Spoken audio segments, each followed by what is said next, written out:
அனைவருக்கும் வணக்கம். சிலபஸ் பத்தி பார்க்கலாம். அழகு 1 பழந்தமிழ் இலக்கியம். நீங்க ஆல்ரெடி எல்லாருமே படிச்சிருப்பீங்க. ஒன் டைம் நீங்க புக் எடுத்து ரிவைஸ் பண்ணணும் அப்படின்னு நினைச்சீங்கன்னா ஜஸ்ட் இந்த வீடியோவை ஆன் பண்ணி டீச்சர் வச்சோ இல்லை ஹெட்ஃபோன் போட்டோ நீங்க கேட்டீங்கன்னாவே போதும். இதுல 72 வினாக்களும் விடைகளுமே இருக்கு. பாருங்க. சப்ஸ்கிரைப் பண்ண அனைத்து நல்ல உள்ளவங்களுக்கும் ரொம்ப ரொம்ப நன்றி. சப்ஸ்கிரைப் பண்ணாம வீடியோ பார்க்குறவங்க தயவு செஞ்சு சப்ஸ்கிரைப் பண்ணுங்க.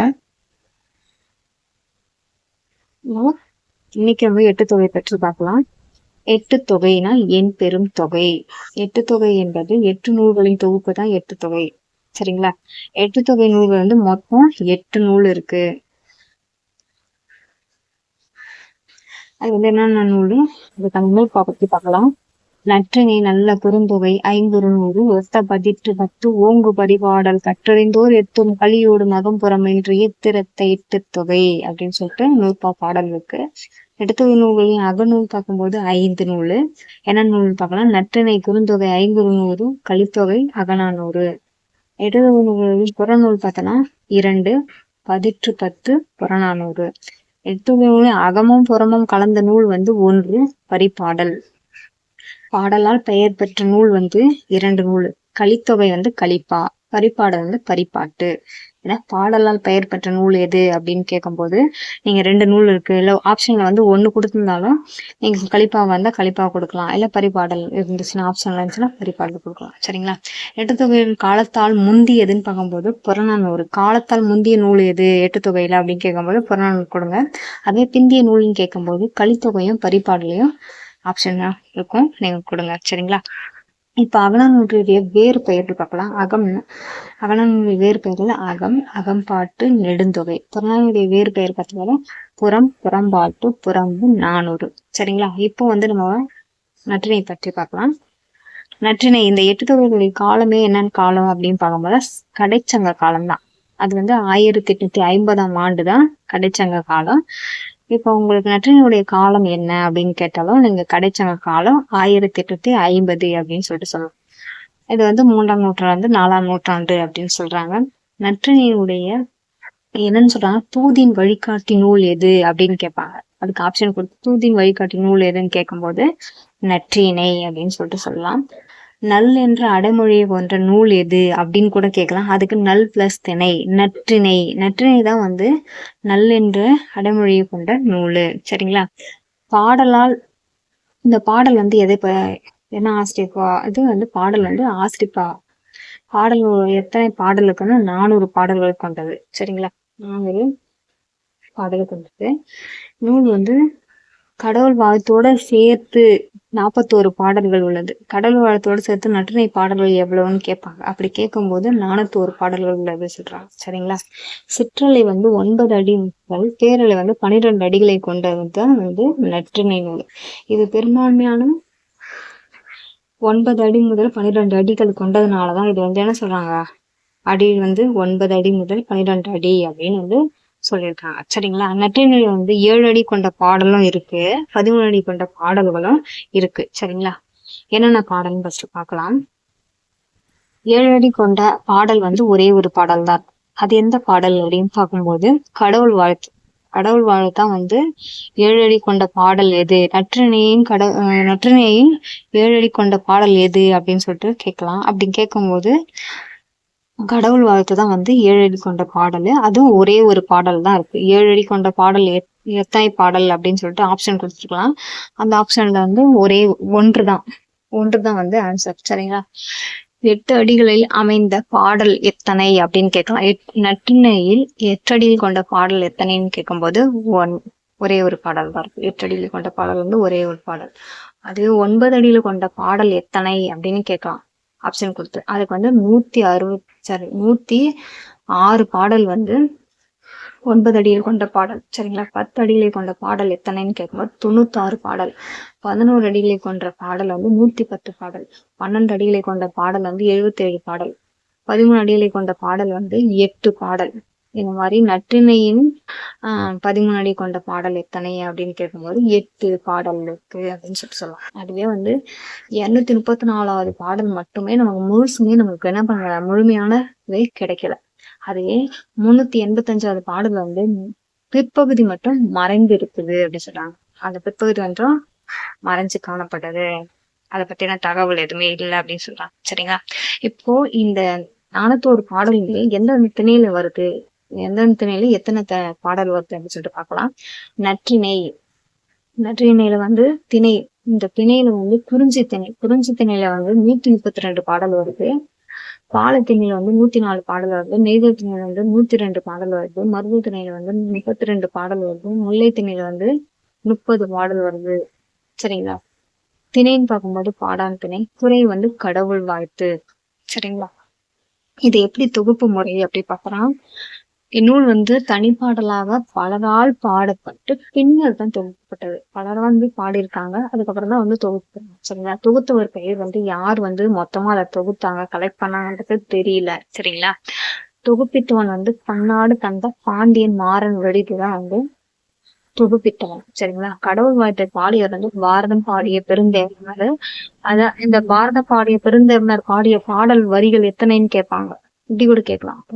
பாரதம் பாடிய பாடிய, அதாவது நற்றிணையே பாரதம் பாடிய பெருந்தேவனார் பாடிய கடவுள் வாழ்த்துடைய வரிகள் சிற்றல்லை பேரல்லை அப்படின்னு கேட்கலாம். அப்படின்னு கேட்கும்போது 7 அடி கொண்ட பாடல் அப்படின்னு சொல்லி போடுங்க.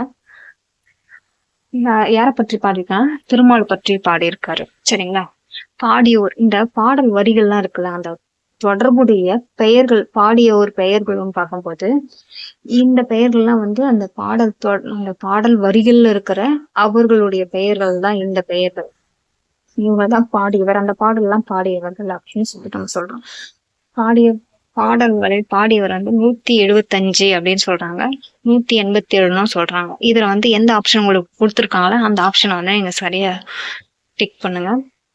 வண்ணப்புற கந்தனார், அதாவது வண்ணப்புற கந்தந்தனார், மலையனோர், தும்பி சேர்க்கிறனார், மால் பாடிய பதங்கினார், விழிக்கண் பெருங்கண்ணனார், தேய்புரி மயங்கினார் என இவங்கெல்லாம் வந்து பாடல் வரிகள்ல இருக்கிற பெயர்கள்.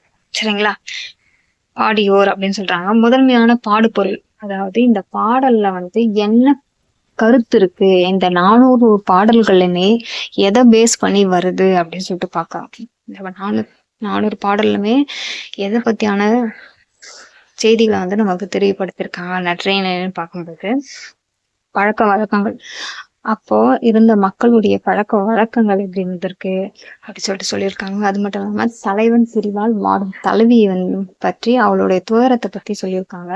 தன் தலைவனின் வரவை வந்து சுவற்றில் வந்து கோடிட்டு கணக்கிடும் பழக்கம் வந்து அந்த காலத்துல பெண்களுக்கு வந்து இருந்திருக்கு. சரிங்களா? அதாவது காதல் வரவை வந்து காதலனுடைய வரவையும் பள்ளி கத்தும் ஓசை வைத்து சகுனம் பார்க்கும் வழக்கம் வந்தது. பள்ளி அப்படி கத்துச்சுன்னா, ஓ இன்னைக்கு நம்ம அவங்க வந்து காதலன் வருவாரு அப்படின்னு சொல்லிட்டு அவங்க என்ன பண்ணுவாங்களாம், அதை சகுனம் பார்க்கும் பழக்கமாக வச்சிருந்துக்கிறாங்க. மகளிர் வந்து கால்பந்து, அதாவது கால்பந்து வந்து விளையாடும் பழக்கமும் அந்த காலத்துல இருந்திருக்கு. தூது என்ற சிற்றிலக்கியத்திற்கு வழிகாட்டி நூல் எது அப்படி, சிற்றிலக்கியத்தினுடைய வழிகாட்டி நூல் எதுன்னு கேட்கறாங்க, நற்றிணைன்னு சொல்லுங்க.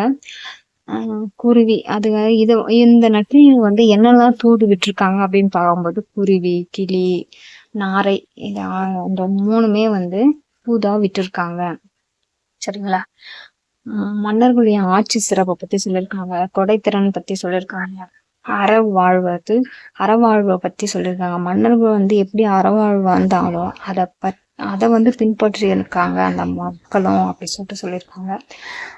வணிகர்களுக்கு கொடுக்கப்படும் பட்டம், அந்த காலத்துல வணிகர்களுக்கு பட்டம் கொடுப்பாங்க.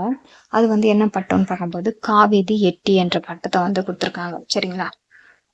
தொண்டினா சேர நாட்டு துறைமுகம், புற்கைனா பாண்டிய நாட்டு துறைமுகம், மாந்தைனா சேர நாட்டு கடற்கரை ஊரை தான் வந்து மாந்தைன்னு சொல்லுவாங்க. மருவூர் பட்டினம்னா பாண்டிய நாட்டு கடற்கரை நகரத்தை அப்படி சொல்றாங்க. மருத்துவன்னா அரியோன், கணியன் சோதிடன் என்று பொருள். பதிப்பு வரலாறுன்னு பார்க்கும்போது முதல்ல வந்து எப்படி இதை வந்து எழுதிறாங்க அப்படி பார்க்கும்போது ஓலைச்சுவடியில தான் எழுதியிருக்காங்க. அதுக்கப்புறம் தான் வந்து பின்னத்தூர் நாராயணசாமி ஐயர் என்னும் தமிழ் அறிஞர் வந்து இந்நூலை வந்து உரையுடன் புத்துயிர் தந்து, புதுசா அதுக்கு ஒரு உயிர் தந்து 1915 தான் வந்து பதிப்பித்து வெளியிட்டிருக்காரு. முதல்ல பதிப்பித்த ஆண்டு எது அப்படின்னு கேட்பாங்க. 1915. யார் வந்து பதிப்பிச்சாங்க அப்படின்னு கேட்பாங்க. அதுக்கு வந்து நாராயணசாமி ஐயர். சரிங்களா? நற்றினை பாட்டும் தொகையும் சங்க இலக்கியங்களையும் பதிப்பு வந்து மூலம் வந்து எப்ப வெளியிட்டாங்க அப்படின்னு கேட்கலாம். நற்றினையுடைய மூலத்தை வந்து எப்ப வெளியிட்டாங்க அப்படின்னு கேட்கும்போது 1940 வந்து வெளிவந்தது அப்படின்னு சொல்றாங்க. உங்களுக்கு ஆப்ஷன் கொடுத்து நற்றினையுடைய மூலம் எந்த ஆண்டு வெளிவந்தது அப்படின்னு கேட்கலாம். அப்படின்னு கேட்கும்போது 1940 தான் வந்து மூலம் வந்து வெளியிட்டிருக்காங்க. சரிங்களா? மூல நூலை. சரிங்களா? நற்றினை மூலம், அதாவது மூல நூலை வந்து அதுக்கப்புறம் வந்து 1957 வந்து வெளிவந்திருக்கு. மாரே ராஜம் என்பவர் வந்து 1957 வந்து வெளிவந்திருக்கு. அதுக்கப்புறம் வந்து 1962 ஆண்டு திருநெல்வேலி சைவ சித்தாந்த நூற்பதிப்பு கழகம் வந்து வெளியிட்டது. போவே சோமசுந்தரனார் உரையுடன் வெளிவந்தது. அவருடைய உரையுடன் சேர்ந்து அந்த 1962 வந்து வெளிவந்தது. அவ்வை சு.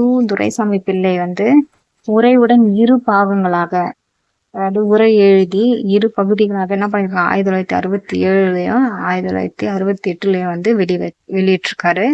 புலியூர் கேசிகன் அவரு வந்து 1967லயும் 1980லயும் வந்து 2 பதிவுகளாக அவரும் வந்து வெளியிட்டிருக்காங்க. இதுல என்ன கேட்பாங்கன்னா, நற்றினையை வந்து 2 பதிவுகளாக வெளியிட்ட ஆசிரியர் பெயர் என்ன அப்படின்னு கேட்கும்போது அவ்வை சு. துரைசாமி பிள்ளை அப்படின்னு ஆப்ஷன் கொடுத்துருக்கலாம். இல்ல புலியூர் கேசிகனும் கொடுத்துருக்கலாம். எந்த ஆப்ஷன் கொடுத்துருக்காங்கன்னு பார்த்து நீங்க ஸ்டிக் பண்ணுங்க. இல்ல ஆண்டு கேட்டுருக்கலாம். அதாவது 2 பதிவுகள், நற்றினையை 2 பகுதிகளாக வெளியிட்ட ஆண்டு அப்படின்னு கேட்கும்போது 1967. இந்த 2 இடத்துலயுமே வந்து 1967 சேமா இருக்கு. இவங்க 2 பேரும் வெளியிட்ட ஆண்டு. அதே வந்து 1968 இவரை 1980 வந்து வெளியிட்டிருக்காங்க. சரிங்களா? நற்றினை முக்கிய வரிகள் அப்படின்னு பார்க்கும்போது என்னென்ன முக்கியமான வரிகள் இருக்கு, இந்த வரிகள் வந்து அடிக்கடி வந்து நமக்கு இந்த எக்ஸாம் எல்லாம் கேட்டுட்டே இருப்பாங்க. அந்த வரிகள் தான் பார்க்க போறோம். நீரின்றி அமையா உலகம் போல தம்மின்றி அமைய தாம் நயத்து அருளி என்று கபிலர். இந்த பாடல் வந்து எந்த நூல்ல வருது அப்படின்னு கேட்கும்போது நற்றினையில வருதுன்னு சொல்லலாம். யார் வந்து பாடியிருக்காங்க அப்படின்னு கேட்கலாம். அதுக்கு வந்து கபிலர். இந்த வரிகள் வந்து நிறைய டைம் வந்து ஆல்ரெடி வந்துருச்சு. அதனால இந்த டைம் வந்து நம்ம நிறைய டைம் கொடுத்ததுனால ரொம்ப கொஞ்சம் கொஸ்டின்லாம் வந்து டஃபா தான் இருக்கும். அதனால இது ஈஸியா இருக்கிறதுக்கு நமக்கு வந்து கேட்க மாட்டாங்க. ஒருவேளை கேட்டாங்கன்னா நீங்க ஈஸியா வந்து சொல்லிடலாம். ஒரு முளை அறுத்த திருமா உண்ணி, அது வந்து மதுரை மருதன் இளநாகனார். இந்த வரிகள் வந்து நீங்க எதிர்பார்க்கலாம். இந்த செட் எக்ஸாமுக்கு வந்து நீங்க எதிர்பார்க்கலாம். நாடி நட்பின் அல்லது நாட்டு நாடார் தம் ஓட்டினோர் திறத்தே. இந்த வரிகள் வந்து இந்த எக்ஸாமுக்கு கண்டிப்பா வரும், எதிர்பார்க்கலாம். கபிலர். நற்றினை பாடல்ல வந்து நாடி நட்பின் அல்லது நாட்டு நாடார் தம் ஓட்டினோர் திறத்தே, இது வந்து எந்த பாடல்ல வருது, எந்த நூல்ல வருதுன்னு அப்படின்னு கேட்கலாம். இது நற்றினைன்னு சொல்லுங்க. ஆசிரியர் பேர் கேட்டாங்கன்னா கபிலர்னு எழுதுங்க. ஏன்னா ஆல்ரெடி நீரின்றி அமையாத உலகு வந்து நிறைய டைம் கேட்டுட்டாங்க. இந்த வரிகள் வந்து கேட்கறதுக்கு வாய்ப்பு இருக்கு. இந்த நாடி நட்பின் அல்லது இந்த வரிகள் வந்து கேட்கறதுக்கு வாய்ப்பு இருக்கு. அதே மாதிரி இசையும் இன்பமும் ஈதலும் 3 அசைவுடன் இருந்தோருக்கு அரும்புணர், அது அந்த வரிகளும் வந்து நிறைய டைம் கேட்டாங்க. அதனால நமக்கு வந்து இப்போ படிக்கிறதுக்கான நேரங்கள் வந்து நிறைய கொடுத்ததுனால இவ்வளவு ஈஸியான கொஸ்டின் எல்லாம் நமக்கு கேட்க மாட்டாங்க. அதனால இதை கேட்பாங்க. கொண்டோர் கொழுநன் குடிவரான் உற்றன கொடுத்தன் தந்தை கொழுஞ்சோறு உள்ளாள். இது வந்து போதனார். இந்த வரிகள் கேட்கறதுக்கு வாய்ப்பு இருக்கு. சரிங்களா? அதே மாதிரி உரையாசிரியர் கையாண்டுள்ள உத்திகள். உரையாசிரியர் வந்து எப்படி வந்து உரை எழுதுறாங்க, அந்த உரையினுடைய உத்திகள் வந்து என்னென்னலாம் பயன்படுத்திட்டாங்கன்னு பார்க்கலாம். உரையாசிரியர் வந்து வெறும் சொற்பொழிவு அப்படியே வந்து விளக்கம் வந்து தருவதோடு இல்லாம அதுக்கு வந்து இலக்கண குறிப்பு தருதல், எடுத்துக்காட்டு தந்து விளக்குதல், திறனாய்வு முறையில் விளக்குதல், வினாவிடை முறையில் விளக்குதல், வரிசை முறைப்படி விளக்குதல், அதாவது ஒழுங்கு சீர்படுத்தி எழுதுதல், இந்த பல்வேறு உத்திகளை வந்து இந்த இலக்கியத்துல வந்து கையாண்டுள்ளாங்க. சரிங்களா? இந்த மாதிரி ஆப்ஷன் கொடுத்து இந்த இலக்கியத்தில் கையாண்டுள்ள உத்திகள் அப்படின்னு கேட்கலாம். அதை கேட்டு ஆப்ஷன் கூட கொடுக்கலாம். அது கொடுக்கும்போது நீங்க வந்து திறனாய்வு முறை உத்தி, வினாவிடை முறை உத்தி, இலக்கண குறிப்பு எடுத்தறுதல், எடுத்துக்காட்டு கொண்டு விளக்குதல், இந்த மாதிரி ஏதாவது ஒரு ஆப்ஷன் வேற அழகு பத்தி உங்களுக்கு முழுமையான தகவல் வேணும்னு நினைச்சீங்கன்னா கமெண்ட் பாக்ஸ்ல கமெண்ட் பண்ணுங்க. அந்த அழகை பத்தி முழுமையான தகவலை நான் வீடியோ போடுறேன். சரிங்களா? வீடியோ பிடிச்சிருந்தா லைக் பண்ணுங்க, ஷேர் பண்ணுங்க, கமெண்ட் பண்ணுங்க. அனைவருக்கும் நன்றி.